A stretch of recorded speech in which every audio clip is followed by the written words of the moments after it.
What up YouTube, Topaz Ace back for another review, and this one's to that Schoolboy Q Crash Top, and I'm giving this one the red light, dude. And it's not because this is like a terrible project, because there has been far worse projects to come out this year easily. I'm just saying nothing about this project was actually all that good, you dig? Like, it's more of a high-end red light, but it's still a red light, you feel me? Because here's the thing, Schoolboy Q does have some core fundamental skills when it comes to flow and delivery that he can establish some decent songs from here and there, dude. But when you listen to this whole project, man, you realize nothing about it was all that great. Like when Num Num Juice happens to be the best song off this that was released as a single earlier, you feel me?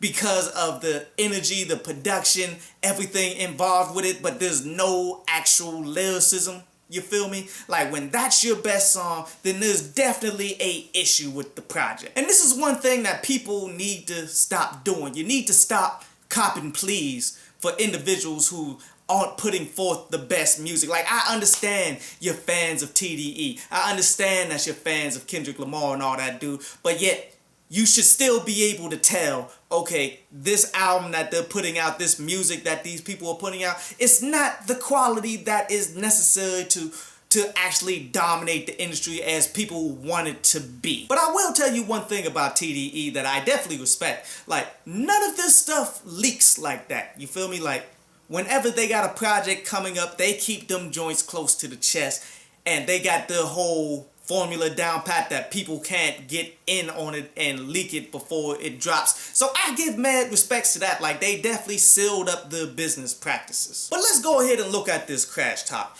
And you know, I'm going to stretch him and say that there was a concept to this joint, because it seems as though he tried, it just fell through and it wasn't as good as he probably thought in his head. Because if you pay close attention, there's 3 takes to this project. And the first take begins track 1, the second take begins at the drunk track, and the third take begins at the Die With 'Em track.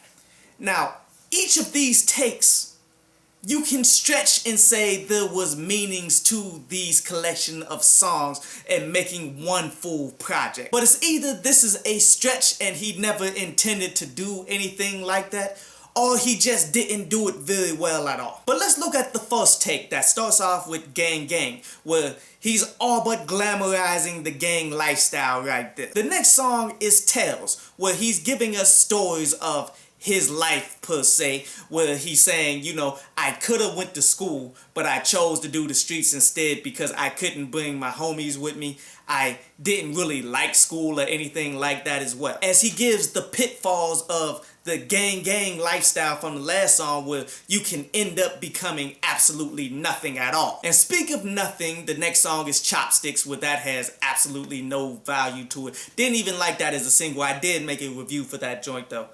And then you got the Num Num Juice, where Num Num is all just talking about drinking and the energy that goes along with it. As I said, this was maybe my favorite song off this entire project here. But that concludes the first take. Now, I believe this first take is more delving into the gang lifestyle and how people actually want to be out here getting drunk and all of that and being nothing, and this is something that people tend to want to be. Now, the second take gives you the whole emotional fallout from all of these things that you do from take 1, starting with Drunk. As he's saying, he's not drunk here. He's not making a drunk song, but this is just how he adapts to the pain of the lifestyle that he chose. The next song was Lies, where Lies is all but just talking about how these women will lie to try to come up off of a dude. Like, again, another pitfall of the lifestyle that you chose. 5200 was another track that was about nothing right there.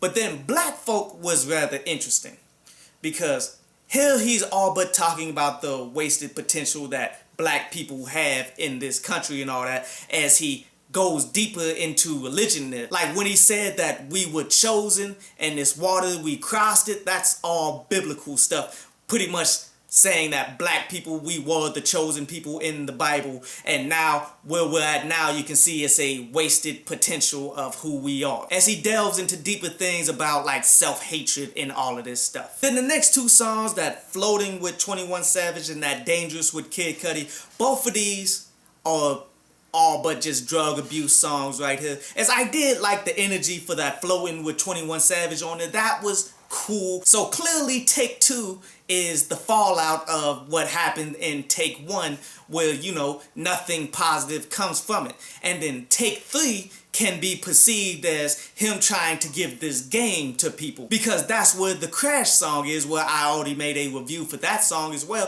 where it breaks down as he's trying to give game to people because like his daughter's gonna have to choose from these guys and stuff that's out here, and he really need people to step it up. Like, that's how you can perceive it. But yet as you continue to break down the third take with Die With 'Em, that song ain't nothing but gunplay glorification.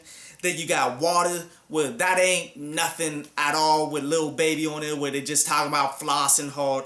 And then you got Attention, where Attention maybe is my second favorite song. I'm gonna put Attention my second favorite, and Floating my third favorite song, man. With this one, he's really just going in, and it fits as a pretty good outro, man.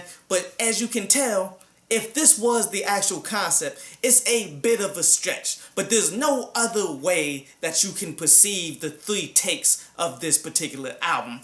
And then it's just not that quality, with only 3 songs on here that's pretty decent, man. But none of them are going to make my playlist. It's not that good of a project that people should recognize by now. That Schoolboy Q, no matter all the hype, he's not that great of an artist. Giving this joint 4 out of 10. Definitely worth a listen, but nothing much more than that. I hope you enjoyed the show. You can follow me at Twitter up there. And you can go to downloadpass.com, that's down there, to read today's article.